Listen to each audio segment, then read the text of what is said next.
안녕하세요. 사연을 시작하기에 앞서 구독과 좋아요 부탁드려요. 감사합니다. 사연 시작해 볼게요. 지금 생각해도 그 순간이 정말 아찔했어요. 마치 운명이 장난을 치는 것처럼 느껴졌죠. 제가 몇 년 전에 결혼을 앞두고 있던 남자친구의 어머니를 남동생의 상견례 자리에서 다시 만나게 될 줄 누가 알았겠어요. 그때를 떠올려 보면 정말 황당했어요. 저는 친구 소개로 만난 남자친구와 2년 정도 연애를 했었죠. 그분은 회사원이었고 저보다 3살 위였어요. 처음엔 정말 좋은 사람이라고 생각했어요. 다정하고 세심했거든요. 그런데 결혼 이야기가 나오면서부터 조금씩 이상한 기운이 느껴지기 시작했죠. 처음 그분 어머니를 만난 건 한정식집이었어요. 남자친구가 어머니가 만나고 싶어 하신다고 해서 떨리는 마음으로 갔었죠. 그런데 첫인상부터 뭔가 싸늘했어요. 인사를 드려도 대답이 굉장히 건성이더라고요. 대학은 어디 나왔냐는 질문에 저는 전문대를 졸업했다고 했어요. 그리고 직장은 어디냐고 하셔서 중소기업에서 격리로 일한다고 했더니 표정이 안 좋아지시더라고요. 그런데 마지막 질문이 결정타였죠. 부모님은 뭐 하세요? 아버지는 작년에 정년퇴직하셨고 어머니는 동네에서 반찬 가게를 운영하고 계세요. 그 순간 완전히 얼굴이 굳어지는 걸 봤어요. 하지만 그날은 아무 말씀 안 하시고 그냥 식사만 하고 헤어졌어요. 남자친구는 잘 됐다면서 좋아했지만 저는 왠지 불안했어요. 며칠 후에 그분한테서 연락이 왔어요. 남자친구에겐 이야기하지 말고 따로 만나자고 하시더라고요. 카페에서 만났는데 그분 딸까지 같이 왔더라고요. 남자친구 동생인 그 여자는 처음부터 저를 훑어보는 시선이 불편했어요. 솔직히 말해서 우리 아들이랑 어울리지 않는 것 같아요. 그분의 첫마디부터 충격이었어요. 그리고 옆에 앉은 딸이 거들었죠. 엄마 말씀이 맞아요. 오빠는 명문대 나오고 연봉도 훨씬 높은데. 정말 기가 막혔어요. 어머니와 딸이 번갈아가며 저를 공격하는 느낌이었거든요. 아버지는 집에서 놀고 어머니가 반찬 가게 한다는 게 형편이 어떤지 뻔히 보이잖아요. 나는 우리 아들 결혼해서 고생하는 꼴 못 봐요. 내가 참 애지중지 키웠거든요. 부잣집은 아니더라도 어느 정도는 먹고 사는 집안이어야죠. 내가 어릴 때 워낙 가난하게 살아봐서 그 고생을 다 알아요. 그런데 그걸 알고 어떻게 내 아들을 결혼시키겠어요? 그때 그 딸이 더 심한 말을 했어요. 언니도 현실적으로 생각해 보세요. 언니가 저희 입장이라면 환영할 것 같아요? 솔직히 수준 차이가 나잖아요. 정말 모욕적이었어요. 어린 것이 함부로 말하는 것도 기가 막혔고요. 하지만 오히려 정신이 번쩍 들었어요. 결혼 전부터 이런 취급을 받으면 결혼 후에는 어떻게 살겠어요? 그래서 결정했어요. 헤어지자고. 남자친구는 매달렸지만 이미 마음은 정해졌어요. 그냥 남자친구의 저에 대한 마음만 믿고 결혼하자고 하는데 끌려다니듯 결혼하는 것도 아니라는 생각이 들더라고요. 헤어지고 나니 오히려 홀가분했어요. 사실 저희 집이 그렇게 가난한 것도 아니에요. 아버지는 선생님으로 30년 넘게 근무하시면서 노후 준비도 철저히 해놓으셨고 어머니 반찬 가게도 15년째 운영하시면서 단골 손님들이 정말 많으세요. 동네에서는 나름 소문난 가게였죠. 그렇게 2년이 지났어요. 저는 새로운 직장으로 이직도 하고 나름대로 제 생활을 충실히 보내고 있었어요. 그런데 어느 날 남동생이 깜짝 발표를 했어요. 누나, 나 결혼할 거야. 남동생은 저보다 2살 어린데 의대를 졸업하고 레지던트 과정을 마치고 이제 막 전문의가 된 상태였어요. 정말 자랑스러운 동생이죠.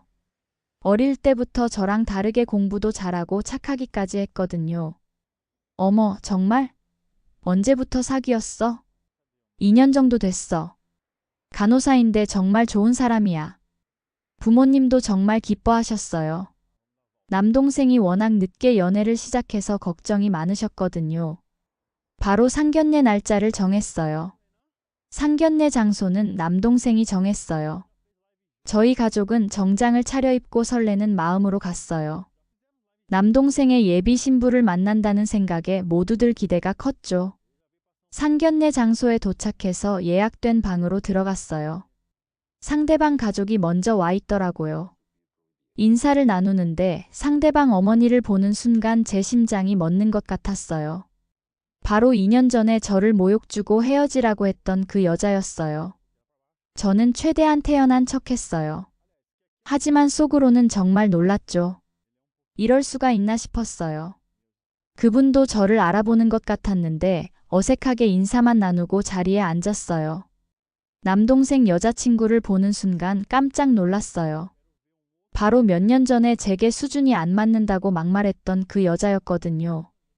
몇 년 전 카페에서 어머니와 함께 나와서 저를 무시하고 모욕했던 바로 그 되바라진 여자가 지금 제 남동생의 여자친구가 되어 앉아 있다니 정말 어이가 없었어요.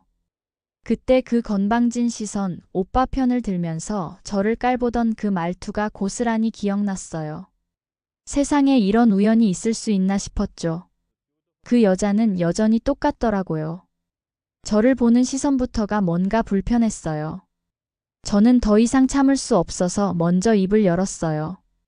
그동안 잘 지내셨어요? 정말 이런 자리에서 만나다니. 이런 걸 악연이라고 해야 하나 봐요? 제가 말하자 그 순간 분위기가 싸늘해졌어요. 그 어머니와 딸의 얼굴이 하얗게 질렸어요. 이제 확실히 저를 기억해낸 것 같았어요. 저희 가족들도 순간 긴장했어요. 제가 왜 갑자기 그런 말을 하는지 궁금해하는 표정이었어요. 제가 전 남자친구를 보며 2년 전 헤어진 그 사람이라고 하자 곧 이해하시는 것 같았어요. 몇 년 전에 제가 말씀드린 그 사람들이 바로 이들이라는 걸 눈치채신 거였죠. 남동생이 당황한 표정으로 저를 쳐다봤어요. 그때부터 대화가 시작되면서 분위기가 더욱 이상해졌어요. 저는 아무렇지 않게 저희 집안 소개를 했어요. 아버지는 교장까지 하고 정년퇴직하셨다는 얘기, 어머니는 15년째 반찬 가게를 운영하고 계신다는 얘기, 그리고 남동생은 대학병원 신경외과 전문이라는 얘기가 나오자 완전히 분위기가 바뀌었어요. 상대방 가족들이 모두 당황한 표정을 짓기 시작했거든요. 몇 년 전에 가난하다고 무시했던 그 집안이 실제로는 자신들보다 훨씬 나은 형편이라는 걸 깨달은 거였죠. 저는 그때부터 조금씩 복수의 단맛을 느끼기 시작했어요. 하지만 아직 진짜 시작도 안 했죠. 더 큰 충격이 기다리고 있었거든요. 저희 집에 대한 더 자세한 얘기가 이어졌어요. 할아버지 때부터 교육자 집안이었다는 것, 그리고 그런 할아버지께서 남겨준 재산이 있어서 부족함 없이 자랐다는 것. 어머니의 반찬 가게도 15년간 쌓인 단골과 신뢰로 꽤 성공했고 동네에서는 나름 맛있기로 유명한 곳이었거든요. 지금은 아이 이유식도 같이 하시는데 그게 또 엄청 잘 되시거든요. 상대방 가족들의 표정이 점점 굳어져 갔어요. 그때 남동생이 자연스럽게 얘기를 꺼냈어요. 저희 누나가 몇 년 전에 결혼 준비하다가 파혼된 적이 있다고 상대방 가족이 저희 집안을 무시해서라고 말했어요. 그 순간 공기가 얼어붙는 것 같았어요. 순간 그 어머니와 딸의 얼굴이 더욱 하얗게 질렸어요. 남동생은 계속해서 그때 얼마나 기가 막혔는지 설명했어요. 누나가 전문대만 나왔다고 무시하고 어머니가 반찬 가게 한다고 깔보고 아버지가 은퇴했다고 하니 놀고 있다고까지 했다는 얘기를 했어요. 심지어 상대방 딸까지 나와서 누나한테 수준이 안 맞는다고 막말까지 했다고 남동생이 말했어요. 자기보다 나이도 더 많은 사람한테 그런 말을 하다니 정말 그 집안이 어떤 집안인지 알 수 있었다고 화를 내더라고요. 그런데 지금 제 앞에 있는 분들이 그때 그분들이신 거죠? 라며 묻는데 그 순간 남동생 여자친구가 깜짝 놀라면서 자기 어머니를 쳐다봤어요. 우리 집안이 뭐가 모자라다고 그런 소리를 들어야 했느냐고 했어요. 특히 남동생은 여자친구를 쳐다보며 누나한테 한 말들은 정말 용서할 수 없었다고 말했죠. 어떻게 처음 보는 사람한테 그런 무례한 말을 할 수 있냐고 그 집안의 교육 수준을 의심할 만했다고 했어요. 남동생의 얼굴이 굳어졌어요. 그리고는 여자친구는 쳐다보며 정말 네가 그때 우리 누나한테 그런 말을 했냐고 물었어요. 목소리에 실망과 분노가 가득했어요. 그 여자는 변명을 하려고 했어요. 그때는 자신이 어렸고 잘 몰랐다고 말하려고 했죠. 하지만 남동생은 변명 따위 듣고 싶지 않다는 표정이었어요. 대답하라고 강하게 말했어요. 네가 우리 누나한테 수준이 안 맞는다고 말했냐고, 내가 정말 누나한테 그런 무례한 말을 했냐고 다그쳤어요. 결국 그 여자는 그렇다고 인정했어요. 그 순간 남동생의 얼굴에서 모든 감정이 사라지는 것 같았어요. 차가운 표정으로 변했죠. 남동생이 자리에서 일어났어요. 이 자리는 없었던 걸로 하자고 단호하게 말했어요. 그 여자가 당황하면서 남동생을 불렀지만 남동생은 단호했어요. 사실 저희 가족은 제가 몇 년 전에 당한 일을 다 알고 있었어요. 그때 남자친구 부모님께 인사드리러 간다고 했다가 돌아와서 그 집안 사람들이 저를 어떻게 무시했는지 모든 걸 다 말씀드렸거든요. 어머니와 딸이 함께 나와서 저를 모욕했다는 것까지, 카페에서 어떤 말들을 들었는지 하나하나 다 얘기했어요. 그래서 저희 가족들은 그분들이 누구인지 알고 계셨던 거예요. 어머니가 미소를 지으시면서 그 어머니를 똑바로 쳐다보셨어요. 그때 우리 집이 가난하다고 하시면서 헤어지라고 하셨죠? 저희 어머니는 계속 웃으시면서 말씀하셨어요. 지금 보니까 정말 아이러니하다고. 그때는 우리 집이 가난하다고 하시더니 이제는 우리 아들한테 따님을 보내려고 하시냐고 하셨어요. 그 한마디에 몇 년 전의 모든 모욕이 고스란히 담겨 있었어요. 저희 딸에게 주신 모욕 그대로 돌려드릴게요. 저도 우리 의사 아들을 가난한 집안에 보낼 수 없죠. 들어보니 저희 집보다 형편이 좋은 것 같진 않으신데 수준이 맞지 않네요. 어머니가 웃으시면서 하신 그 말씀이 정말 압권이었어요. 몇 년 전에 그들이 저희에게 했던 바로 그 말을 똑같이 돌려주신 거였어요. 완벽한 복수였죠. 그 어머니가 떨리는 목소리로 사과했어요. 그때는 자신이 잘못 생각했다고, 정말 죄송하다고 말했어요. 하지만 이미 너무 늦었어요. 2년 전에는 왜 그런 생각을 못했을까요? 하지만 저희 어머니는 쉽게 넘어가지 않으셨어요. 잘못 생각했다고 하는데 제 딸한테 전문대 나왔다고, 반찬 가게 한다고, 가난하다고 그렇게 무시하셨잖냐고 하셨어요. 따님까지 나서서 수준이 안 맞는다고 하셨는데 지금 와서 잘못 생각했다고 하면 되냐고 말씀하셨어요. 어머니의 목소리에는 그동안 쌓였던 분노가 가득했어요. 하지만 여전히 웃음을 잃지 않으셨죠. 그 여유로운 모습이 더욱 무서웠을 거예요. 그때 저희 아버지가 일어나셨어요. 이런 집안인 줄 알았으면 이 자리에 나오지도 않았을 거라고 하시면서 일어나자 집에 가자고 말씀하셨어요. 평소에 화를 잘 안 내시는 아버지가 그렇게 화를 내시는 모습을 보니까 정말 기가 막혔어요. 우리 딸을 그렇게 무시한 집안하고 사돈관계 맺을 생각 없다고 단호하게 말씀하셨어요. 남동생도 마지막으로 말했어요. 저도 이런 집안과는 결혼할 수 없을 것 같다고. 누나와 우리 가족을 그렇게 무시한 사람들과 어떻게 가족이 되겠냐고 했어요. 그리고 여자친구를 향해 미안하다고, 헤어지자고 깔끔하게 정리했어요. 저희는 그 자리를 나왔어요. 뒤에서 그들이 뭐라고 하는지는 들리지 않았어요.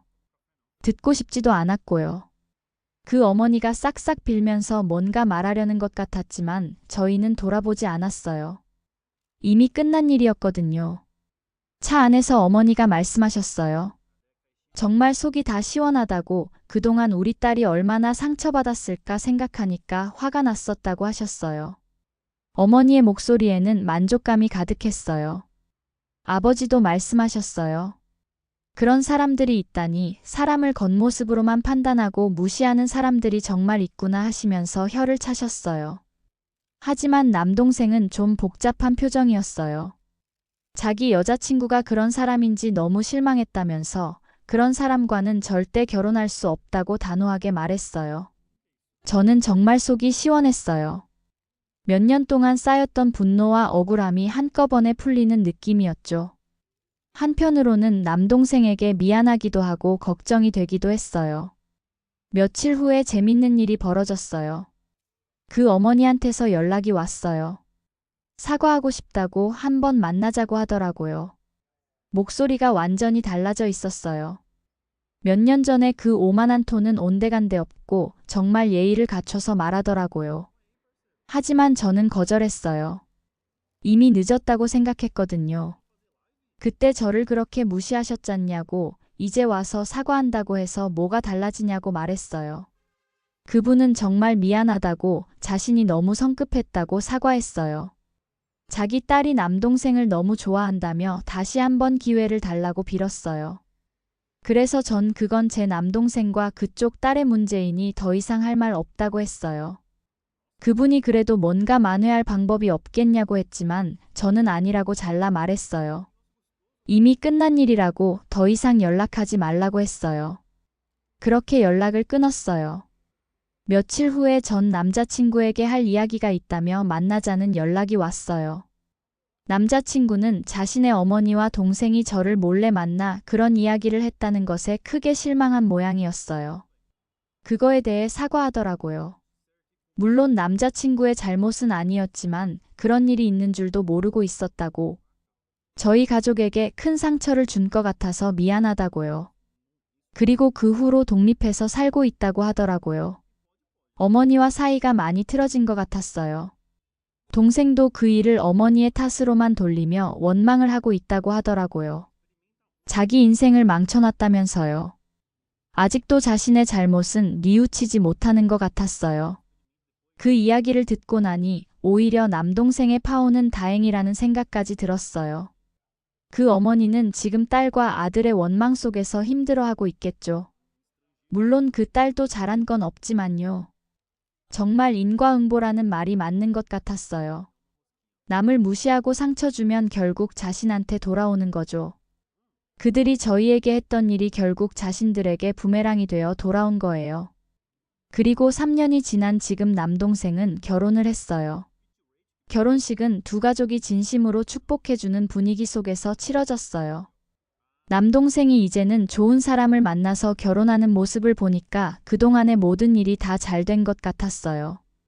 그 결혼식에서 저도 지금의 남편을 만났어요. 신부 측 지인이었는데 정말 좋은 분이었어요. 시부모님들도 인품이 굉장히 좋으세요. 지금 저희 부부는 정말 행복해요. 지금 제 뱃속에는 아이가 자라고 있고 가족 모두 건강하고 화목해요. 남동생 부부와도 정말 가깝게 지내고 있고 부모님도 저희가 잘 사는 모습을 보시면서 정말 행복해 하세요. 남동생은 지금도 가끔 그때 일을 후회해요. 좀 더 일찍 그 여자의 정체를 알았으면 좋았을 텐데 하면서요. 하지만 저는 그럴 필요 없다고 말해줘요. 오히려 그 일이 있었기 때문에 지금의 좋은 아내를 만날 수 있었다고, 모든 게 다 운명이었다고 생각한다고요. 정말 그래요. 만약 그때 그 일이 없었다면 저도 지금의 남편을 만나지 못했을 거고, 남동생도 지금의 아내를 만나지 못했을 거예요. 세상은 정말 공평한 것 같아요. 언젠가는 모든 게 제자리를 찾아가고 정의가 실현되는 것 같아요. 그때까지 참고 견디면서 자신을 발전시키는 것이 중요한 것 같아요. 저는 그 경험을 통해서 정말 많이 성장했어요. 그리고 지금은 그때보다 훨씬 더 행복하고 만족스러운 삶을 살고 있어요. 그것이 그때 저를 무시했던 사람들에게 보여줄 수 있는 최고의 복수라고 생각해요. 제 긴 이야기를 끝까지 들어주셔서 감사합니다. 구독과 좋아요, 알림 설정까지 잊지 마세요.